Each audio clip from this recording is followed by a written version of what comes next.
Welcome to DKRS blog guys. और आज हम आए हैं विन IAS क्लासेस में और मैं MPPSC की तैयारी कर रहा हूं। और मेरे को सवाल हैं जो काफ़ी टाइम से मन में चल रहे थे और लगभग सभी MPPSC की तैयारी करने वाले छात्रों के भी मन में चल रहे होंगे। तो उन सवालों के आंसर आज हम विन IAS के डायरेक्टर भूपेंद्र सर से जानेंगे सारे सवाल। तो मैं सवाल नोट करके लाया हूँ सर। मेरे को सवाल हैं, प्रोसेस आप देख रहे हैं किस तरीके से रुकी हुई है सारी चीज़ें, और छात्रों के मन में बहुत असमंजस की स्थिति है। तो कुछ सवाल हैं नोट करके लाया हूँ। सबसे पहला मेरा सवाल ये है कि 2019 MPPSC में क्या होने की संभावना है सर, क्या उसमें हो सकता है? राहुल देखो, अगर 2019 की हम लोग बात करें जी सर, तो रिजर्वेशन से रिलेटेड केस चल रहा ऑनरेबल हाई कोर्ट में। जी सर, जैसे ही निर्णय आता है, क्योंकि आयोग जो है वो बाध्य है हाई कोर्ट के निर्णय को मानने के लिए, और उन्होंने इस तरह का आश्वासन भी दिया है कि जैसे ही हाई कोर्ट का निर्णय आता है उसकी प्रक्रिया स्टार्ट करेगी। एक दुविधा बनी हुई है कि क्या सभी लोगों का री एग्जाम होगा। हाँ। तो ये होने की संभावना बहुत कम है, क्योंकि ये लगता जरूर है कि न्यायिक रूप से सही होगा, लेकिन व्यवहारिक रूप से इसको लागू करना बहुत संभव नहीं हो पाएगा। तो हो सकता है कि अगर एग्ज़ाम होता भी है तो बहुत कम लोगों का होगा, 200 से 300 लोगों का होने की संभावना है।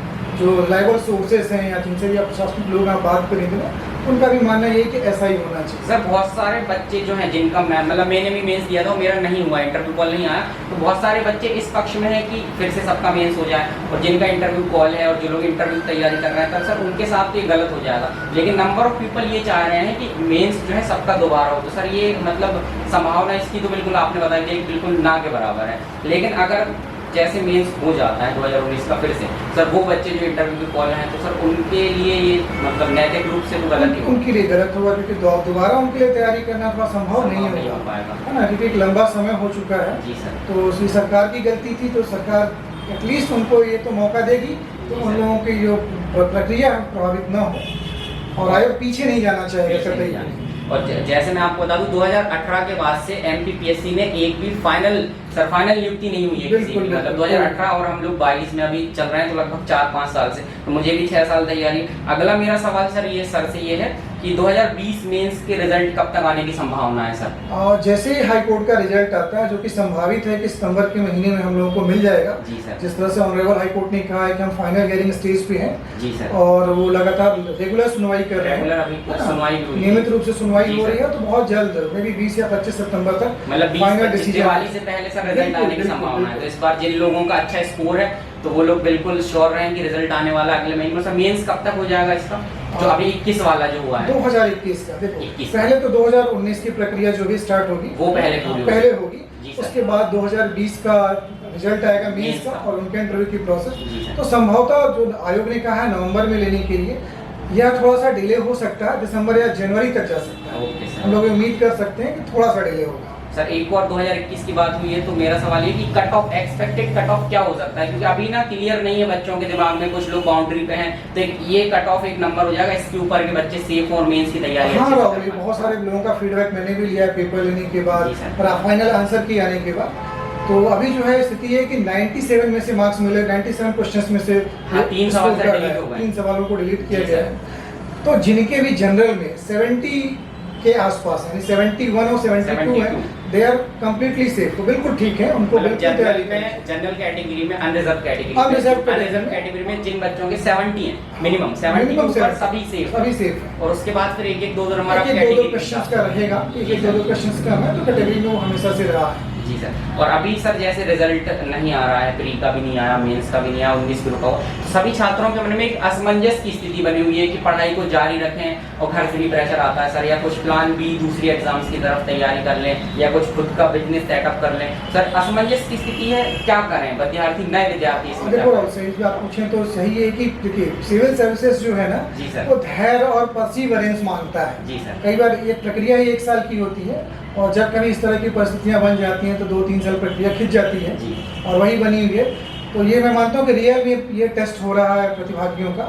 तो मैं तो यही कहूँगा कि सबको ना आराम से अपनी तैयारी पे फोकस करें। तैयारी जा रहा है, slow and study win the race, मतलब ऑलवेज है ना। आप उसके लिए परेशान होने से कुछ नहीं होगा, क्योंकि आप परेशान होंगे तो आप रास्ता भटक जाएंगे। जी सर। तो फोकस करिए अपनी पढ़ाई पे, भले ही वो धीरे धीरे हो लेकिन नियमित रूप से। नियमित सवाल ये है कि जैसे अभी रिजल्ट आने की संभावना है और बहुत जल्दी रिजल्ट आ सकता है सर, 2021 में मेंस की क्या अप्रोच होनी चाहिए? नए कुछ लोगों को तो है 19 का सर अलग सिलेबस था, 20 में जो दिया अभी रिजल्ट नहीं आया, तो लोगों को, नए बच्चों को प्लानिंग नहीं मालूम, और पुराने बच्चे भी असमंजस में है, कॉपी फॉर्मेट चेंज हुआ है, सिलेबस चेंज हुआ है सर, क्या अप्रोच, क्या नई तैयारी की रणनीति होनी चाहिए? देखो राहुल, क्या है कि सिलेबस तो सबके लिए चेंज हो गया, जी जो सर। 19 वाले थे उनके लिए भी जी चेंज सर। हुआ है, तो उनके लिए भी ये थोड़ा सा चैलेंज है कि कैसे वो चैलेंज। कोप अप करेंगे, कैसे जी इसका सर। एडजस्टमेंट बनाएंगे। तो दोनों को ये चैलेंज है, और उसमें करना ये है कि धीरे धीरे उनको क्या करना है, पढ़ना है टॉपिक को जी सर। और उसकी आंसर राइटिंग की प्रैक्टिस करनी आंसर है ना। राइटिंग। आंसर राइटिंग बहुत जरूरी है। जी सर। बहुत सारी परेशानियां आ रही हैं, जैसे कि विचलित करने वाली, विचलित करने कभी कभी वाली। बीच में मीडिया में न्यूज आ जाती है हाँ। कि ये आयोग ये कह रहा आयोग ये है, कह रहा ऐसा ये होने वाला है। इन सब न्यूज़ पे कोई ध्यान देने की आवश्यकता नहीं, क्योंकि इसमें आप कोई भी परिवर्तन नहीं कर सकते। आपका काम है पढ़ाई करना, तो बिना विचलित हुए आप सिलेबस को उठाएं, और जो जिस तरह के क्वेश्चन पूछे जाते हैं 3 मार्कर, 5 मार्कर, 11 मार्कर, इनकी टॉपिक वाइज प्रैक्टिस करें। Topic wise. इसको जो डिले हो रहा है, जो देरी हो रही है, इसको अवसर के रूप में जी। लें। अरे ये प्रॉब्लम है, लेकिन अवसर के रूप में लें। जितने भी नए लोग हैं वो चाहें तो बढ़िया आराम से एक टॉपिक को बढ़िया 15-15 दिन का समय दें और बहुत अच्छे से उसको तैयार करें, क्योंकि जब डेट डिक्लेयर हो जाएगी मेंस की तो उनके ऊपर दबाव नहीं रहेगा।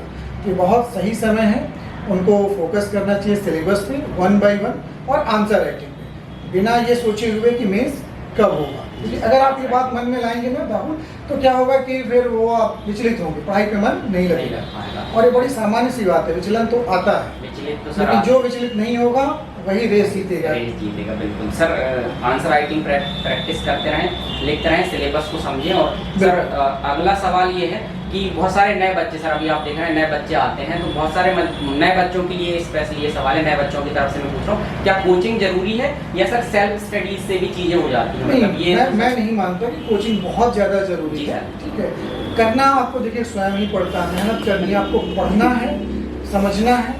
कोचिंग का जो भूमिका वो सिर्फ इतनी होती है कि थोड़ा सा आपका नियमितता आ जाती है, रेगुलरिटी आपकी बन जाती है। अगर आप सेल्फ डिसिप्लिन हो, आपके अंदर है, अनुशासन आप मेंटेन कर सकते हैं, तो आपको सिर्फ ये करना है कि घर पे पढ़ाई करिए, अच्छा स्टडी मटेरियल की व्यवस्था करिए, अपने सर। सीनियर्स की मदद लीजिए, तो आप इससे आपका काम हो जाएगा। ये इतिहास गवाह है इस बात के लिए, आप पिछले पुराने रिजल्ट उठा के देखिए, कहीं पे भी ऐसा नहीं कि जिन्होंने कोचिंग की वो बहुत अच्छा रैंक लाया और जिन्होंने कोचिंग नहीं की वो रैंक नहीं ला पाए। जरूरत होती है सिर्फ अनुशासन को मेंटेन करने की। अनुशासन। आपको नियमित रूप से पढ़ाई करनी है, चीज़ों को समझना है, एक हेल्प चाहिए होती है समझने के लिए, वो अपने किसी टीचर, किसी सीनियर से आप ले सकते हैं। यही भूमिका कोचिंग की भी होती है। कोचिंग में भी एक अच्छा टीचर जो होता है आपको सिर्फ गाइड ही कर सकता है, लेकिन मेहनत आपको खुद करनी है ना। कोई साइकिल चलाना आपको सिखा सकता है, लेकिन चलाना तो आप ही को पड़ेगा। अगर कोई कहे कि नहीं हम साइकिल किसी के बताने से सीख जाएंगे तो नहीं, आप चला करके ही सीख पाएंगे। बिल्कुल। तो बस ये भी ऐसा ही